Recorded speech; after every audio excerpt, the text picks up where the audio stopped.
ಸನಾತನ ಹಿಂದೂ ಧರ್ಮದ ಸೌಧ ನಿಂತಿರುವುದು ವಜ್ರೋಪಮ ಧಾರ್ಮಿಕ ನಿಯಮಾವಳಿಗಳ ಮೇಲೆ. ಹಿಂದೂ ಧರ್ಮದಲ್ಲಿ ಬರುವ ವ್ಯಕ್ತಿಗಳಾದರೂ ಇಂತಹ ನಿಯಮಗಳನ್ನು ಸಾಕ್ಷಾತ್ಕಾರ ಮಾಡಿಕೊಂಡ ತಪಸ್ವಿಗಳು. ಆ ನಿಯಮಗಳಂತೆ ತಮ್ಮ ಬಾಳನ್ನು ಅನುಗೊಳಿಸಿ ಅದರಿಂದ ಬಂದ ಪರಮಾನಂದವನ್ನು ತಾವುಂಡು ಬಾಯಾರಿದ ಇತರರಿಗೂ ಹಂಚಿದರು. ಕೇವಲ ವ್ಯಕ್ತಿಗಳ ಮೇಲೆ ನಿಂತ ಧರ್ಮಕ್ಕೆ ಭಯವಿದೆ. ಯಾರಾದರೊಬ್ಬ ಘನ ಐತಿಹಾಸಿಕ ಸಂಶೋಧಕನು ಬಂದು ಕೃಷ್ಣ, ಕ್ರಿಸ್ತ ಮುಂತಾದವರಿರಲಿಲ್ಲ ಎಂದು ಸಪ್ರಮಾಣವಾಗಿ ತೋರಿದರೆ ಆಯಾ ವ್ಯಕ್ತಿಗಳ ಮೇಲೆ ನಿಂತ ಧರ್ಮ ಕುಸಿದು ಬೀಳುವುದು. ಆದರೆ ಹಿಂದೂ ಧರ್ಮಕ್ಕೆ ಇಂಥ ಅಂಜಿಕೆಯ ಲವಲೇಶವೂ ಇಲ್ಲ.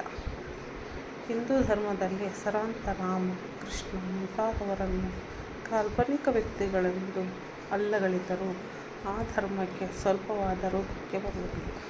ವ್ಯಕ್ತಿಯಲ್ಲ ಪ್ರಾಮುಖ್ಯ. ಅವರು ಉದಾಹರಿಸಿರುವ ತತ್ವವು ಸತ್ಯವೇ ಅಥವಾ ಮಿಥ್ಯವೇ ಎಂಬುದನ್ನು ಪರೀಕ್ಷಿಸಬೇಕಾದರೆ ಉಪಾಸನೆ ಎಂಬ ಒರೆಗಲ್ಲಿನ ಮೇಲೆ ತಿಕ್ಕಿ ನೋಡಬೇಕು. ಹಿಂದಿನಿಂದ ಇದುವರೆಗೂ ನಮ್ಮ ಪವಿತ್ರ ಗ್ರಂಥಗಳಲ್ಲಿ ಬರುವ ಧಾರ್ಮಿಕ ನಿಯಮಗಳಿಗೆ ಅನುಸಾರವಾಗಿ ತಮ್ಮ ಜೀವನವನ್ನು ಅನುಗೊಳಿಸಿ ದುಃಖ ತುಮುಲಗಳಿಂದ ಪಾರಾಗಿ ಶಾಶ್ವತ ಶಾಂತಿಯನ್ನು ತಾವುಂಡು ಇತರರಿಗೂ ಅದನ್ನು ಧಾರೆ ಎರೆದ ಮಹಾ ವ್ಯಕ್ತಿಗಳು ಸನಾತನ ಧರ್ಮದ ಸತ್ಯಕ್ಕೆ ಉಜ್ವಲ ಸಾಕ್ಷಿಯಾಗಿರುವರು ಅಷ್ಟೇ.